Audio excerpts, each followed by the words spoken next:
Hill, I want to share with you some photos that I've taken of a very unique and special place in the little village that I live in on the Hudson River. Castleton-on-Hudson is a pretty small village.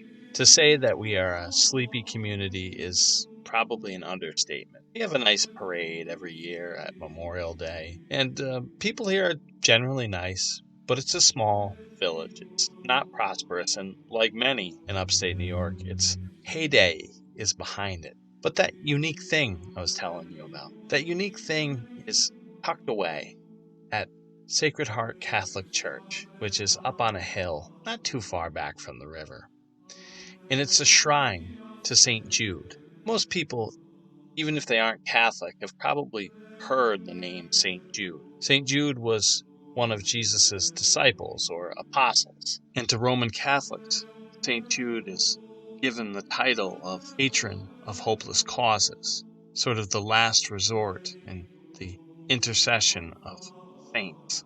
And I'm not going to get into Catholic theology because even though I'm Catholic, I'm no expert in it. And I really don't often ask St. Jude for his prayers for some reason. What I find so interesting about this St. Jude shrine is that it has a backstory to it. It's at Sacred Heart Church, but at one time, maybe a century or so ago, it was down the road at another church that is no longer an active church and is actually a private residence. And the story goes that the pastor of the church, the priest there, was going blind. And when he was going blind, he figured that he couldn't be a priest anymore. It'd be very hard to do any job, including being a priest, if you didn't have your vision anymore.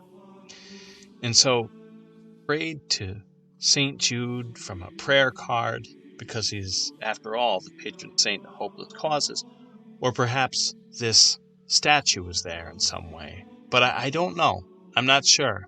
I think he probably prayed from a holy card. And the story goes that this priest had his vision restored at one point in a rather inexplicable way. And I've heard of things like this happening before with prayer and with relics, particularly in the terms that the Catholic faith would allow in the context of the Catholic faith. There was a young man in the 1960s who was healed of macular degeneration after coming in contact with a relic of a deceased nun who has now been beatified by the church, and he had an inexplicable instantaneous restoration of his sight. So these things are not unheard of course, in the context of Catholicism or in Christianity or in religion in general. I just find it really interesting because if you look at the pictures of St. Jude that I'm sharing here, you see that people come to visit him and have come to visit him over the years. And they leave trinkets. They leave sometimes coins or rosaries or little medals. And I wish that I had taken a picture of it, but one time I saw somebody leave crutches there. Maybe they were healed of something that was hampering their ability to walk. I really don't know. It's not often that I see people praying up at the shrine. People that pass through to go to church, they tend to ignore this shrine that has been there for decades, maybe a century, I'm not sure. My father-in-law has lived here for 80 years, and he says he remembers when buses used to come from all over the Northeast to go to this shrine, and that doesn't happen anymore. Not too far away, maybe 20 miles away, is a roadside shrine to Our Lady of Lourdes at a church in the town of New Lebanon, near the Massachusetts border, and it's a beautiful place, and I've gone there to pray before. I remember discovering it years before I lived in this area. I discovered it on a drive back on a dark night, and I remember having a very heavy heart and needing to just kneel and pray. And we live in a country that has so many roadside attractions, I suppose, that both of these shrines, the shrine to St. Jude and the shrine to Our Lady of Lourdes, could be considered roadside attractions. But I think they speak to something different, something more grand and certainly more meaningful. than just a place to stop and explore. They speak to man's yearning for something greater than him. Now, I'm a Catholic, but I want to talk about this without necessarily resorting to my religion, but to the mystery that causes people to ask the question, why are we here? Of course, I don't know the answer to this. And I think in the last few centuries, we have replaced certain vestiges of religion, maybe things that people considered superstitious, with another type of religious superstition, which is materialism. The idea that all that exists in this world, in reality, is something that can be said to be physical or a physical law. That essentially everything we know is just stuff. It's just this stuff. And forgive me if I'm making a crass overgeneralization. Sometimes I think of it like billiard balls bouncing into one another, aimless, pointless, simply doing what the laws of physics will allow. I think from our own experience, we know that as humans, we're not just a collection of billiard balls bouncing around. That's not our experience. That's not in any way something that we can relate with. It's such an abstraction.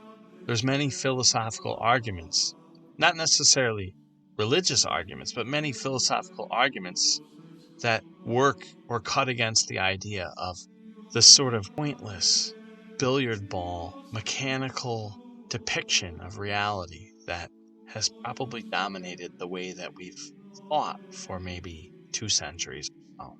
I think the most compelling argument against the idea that life is sort of pointless is the very idea that we as human beings are, or at least appear to be, rational. Like that our minds have been designed to think about things, to try to understand the world and try to abstract from our lives and to think about things, to rationally order.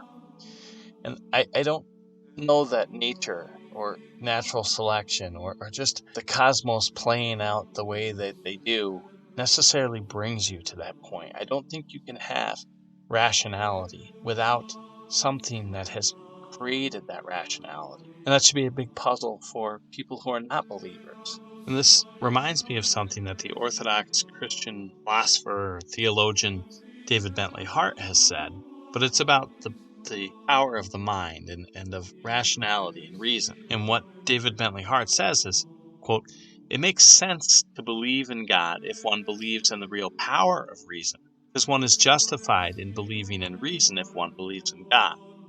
Or it makes sense to believe in both reason and God. And it may make a kind of nonsensical sense to believe in neither, but it is ultimately contradictory to believe in one and not the other." And I think what Hart is getting to with that is that human beings, in assuming that we're rational, we can only do so if we assume that we were made to think, because random chance and natural selection don't necessarily give you answers to big questions, big things about the universe, even about science for that matter. It's sort of assuming that we can randomly come to be rational or reasonable, whereas God is a good explanation of our rationality and reason.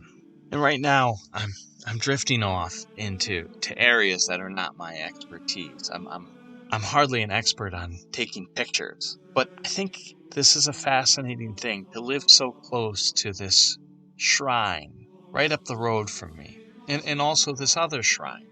And to think about all the shrines out there where people have knelt and they've prayed and they've made requests to the saints to pray for them, or they've gone to God and they've borne out their hearts. They've asked for more faith. They've asked for more peace. They've asked for more love, for more virtue, for more hope. Perhaps they've asked to be accepting of the crosses that they are given in life, and resigned to the will of God, or perhaps healed of whatever it was that bothered them. they left something behind. They return in gratitude, like the leper who comes back to thank Jesus for being healed. And all that they might leave is a rosary or a coin or a medal. But that means something. That means something to God. That's something that they've left behind. Gratitude. Gratitude is something that we all miss. We miss out on because the greatest miracle, in some senses, is the fact that we exist. There is nothing that is clear about why we are here. And I think the best explanation for that is God. And even when your faith flags, and even when you may claim that you don't believe in any God or any religion, something rules over you. Something has control over you. I'm going to put some links to two interesting videos um, in the description. The first is from David Bentley Hart talking about naturalism. I think it's a pretty interesting, very short clip, an extract from a wonderful book that he wrote. And the second is from somebody who's not, doesn't strike me as religious. His name is Benjamin Boyce. I guess you'd say he's maybe on that intellectual dark web of the internet. Tends to deal a lot with questions of gender, and he is a very kind and compassionate voice to those who are facing issues with their gender identity and with those who are detransitioning. But he made a sort of a wonderful video about himself as perhaps a non-believer. But in this video, he talked about how everybody has something that is their religion to them. Even non-believers, even a materialist atheist has something that they direct themselves to. That could be pursuit of science or the idea of control of other people, the idea of expansion of government. So I gone off the rails a little bit with this video, and I've shared with you some photos from different shrines that I've been to, and I would encourage you, even if you're not a believer, to do what Boyce describes doing, which is to just sit in a pew or sit at a shrine and just experience something. And if nothing else, have gratitude for the moment that you're alive in, and wonder, perhaps, to yourself, how many people have been there before you, have sat in that pew or kneeled on that kneeler and looked at that statue of St. Jude, the Blessed Virgin Mary, of any number of saints, of Christ himself, and have called out from the depths of their being, help me in my unbelief. Well, thank you very much for making it through this video. God bless you, and I hope that you have a wonderful day. And if you're here for the photography, thank you so much. Leave a comment.